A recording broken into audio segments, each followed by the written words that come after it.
Okay, so welcome to this video tutorial where I try to provide the answer key for my final exam as I gave to my students in General Linguistics course for semester 5.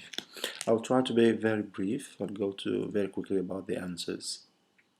So, as a recap for the final exam, which I already posted in my blog, okay, that you can find in English Studies info.blogspot.com. The exam included 7 small exercises. So the first exercise tried to ask the students to provide a difference between morphological processes and morphological operations. In this one, for this one, I refer you to my lecture on morphology part 2, posted in my blog where I discuss this with the examples. So please go there and look for morphology part 2. Exercise 2, I ask the following. Give the correct technical term for the sounds resulting from the following closures. Put your answers here in the spaces provided below. So the answers for the first question, for the first one, complete closure followed by slow release of air. These are affricate. Number 2, complete closure for the oral cavity with the air diverted through the nose. Here I'm referring to nasals. Partial closure for number 3, partial closure where the air stream is blocked by the tip of the tongue but allowed to escape around the sides of the tongue. Here we're talking about lateral sound. Number 4, incomplete closure. We're talking about fricative. And finally, number 5, complete closure followed by a sudden release of air. Here we're talking about plosive. Right?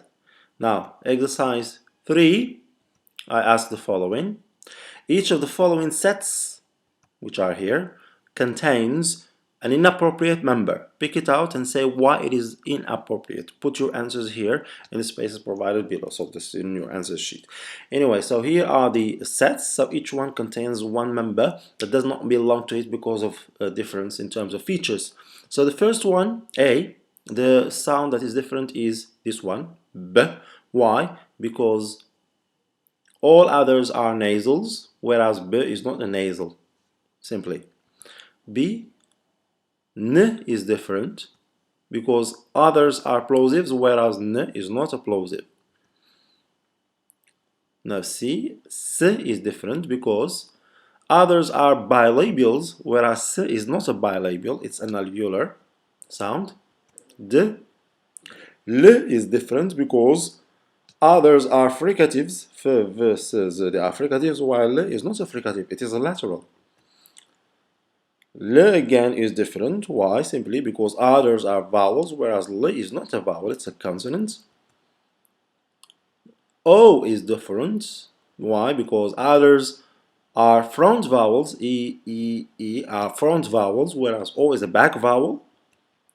So therefore it's different. Here we have P is different because others are alveolars, whereas P is bilabial. Here we have D is different because others are voiceless, whereas D is voiced. S is different because others are voiced, whereas S is voiceless. Finally, T is different because others are velars, whereas T is not a velar sound. So these are the answers for exercise 3. Now we move on to exercise 4. Quickly again. Transcribe the following words phonemically using British pronunciation. That's what we mean here by BBC. Put your answers, etc. So the first one, this is the transcription. Chutney. Number 2, splendid. Sorry, here there's a mistake. I have to correct. It's not splendid here. So anyway, number 3, underpinned. Okay, here let me correct this. Okay, sorry for that. I'm going to make a change. Okay, I confused the two. So here we have, okay, good. Chutney. So we have splendid, number 2, underpinned for number 3. Then 4,000s, 5, beautiful,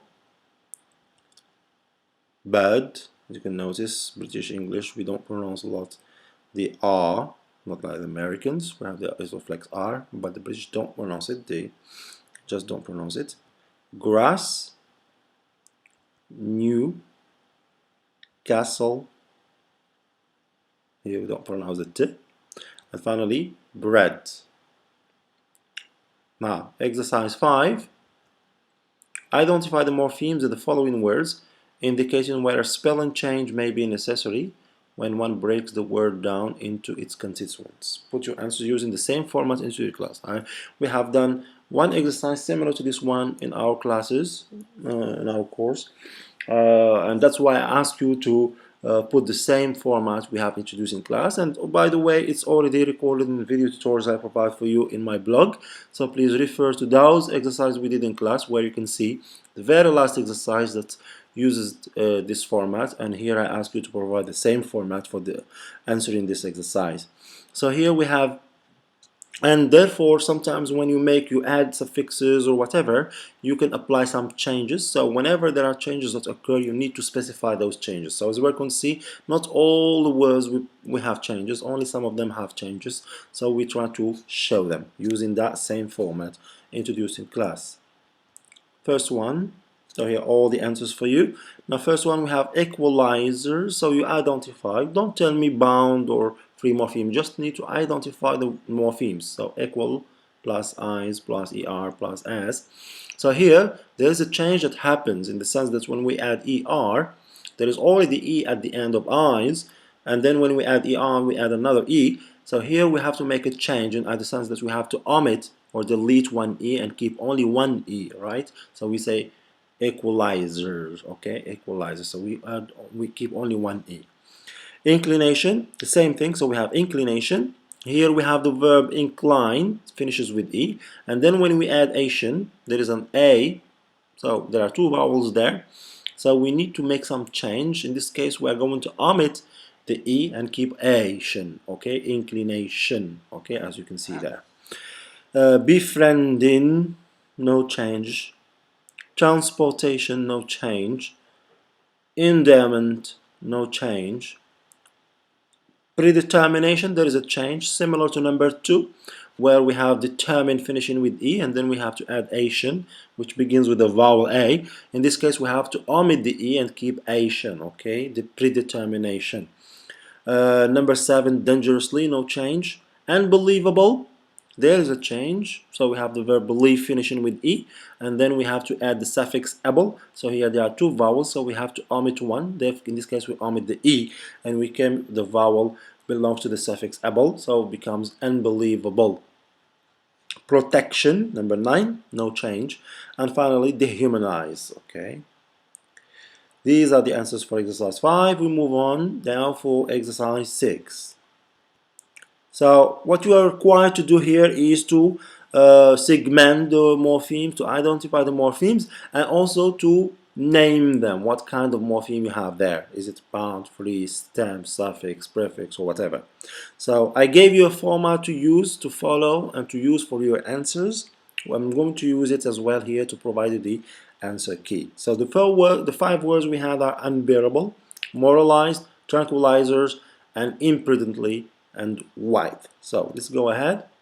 White, so this is the format I gave you. So white, it contains two morphemes, the stem, white.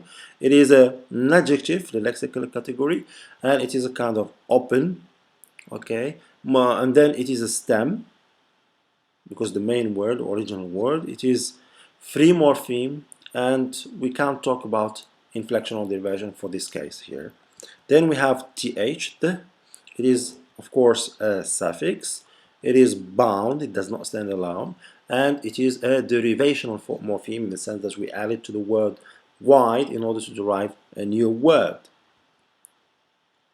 Imprudently, using the same format again, so the stem is prudent, it's an adjective of course, it is open, and then it is a stem.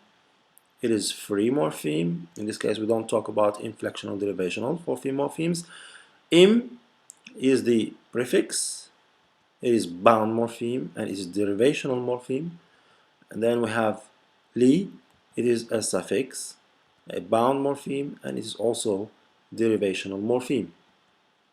Next word, unbearable, using the same format again.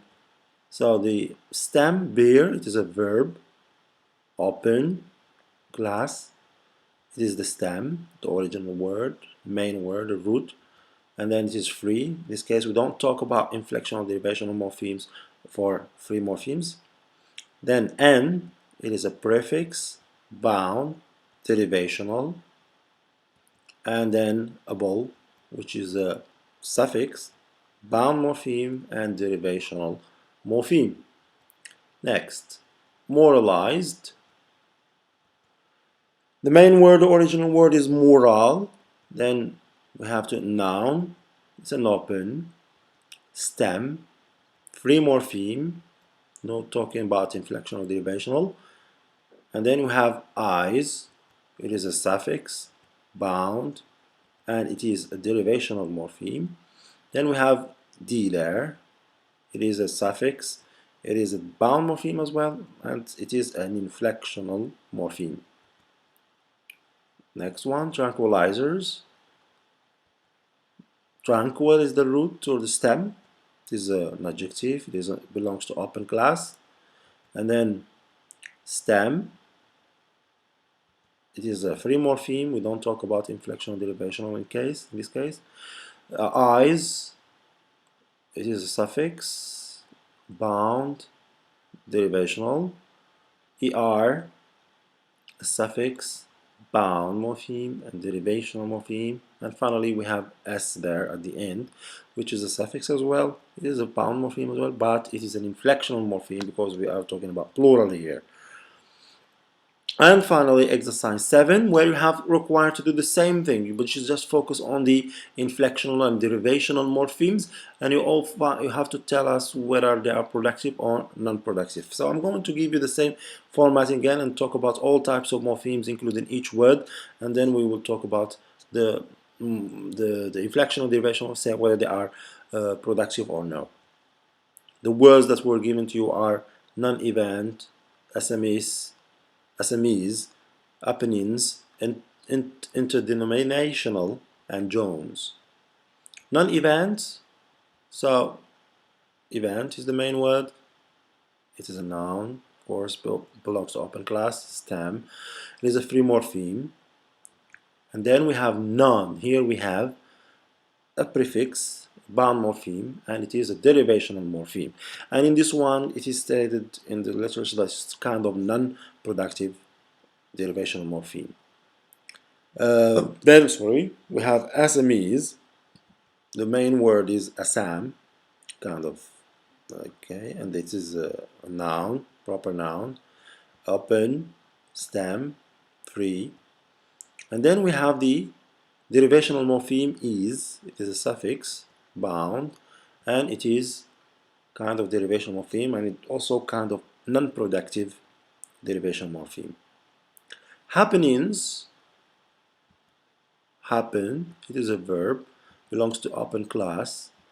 Then to refer you to for understanding more about the difference between open and closed classes, I refer to the lectures I recorded for you and posted in my blog to view again the definition of what we mean by open classes and closed classes.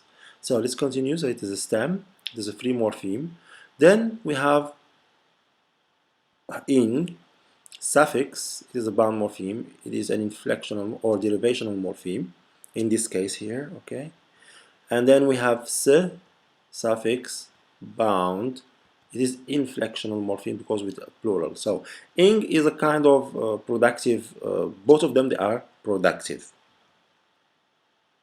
Interdenominational, so we have denominate, it is a verb, that's the stem, it belongs to open class, and then it is a free morpheme. Then we have inter, which is a prefix, bound, derivational, it's productive. Then we have ion, it is a suffix, bound, derivational, and it's very productive in English.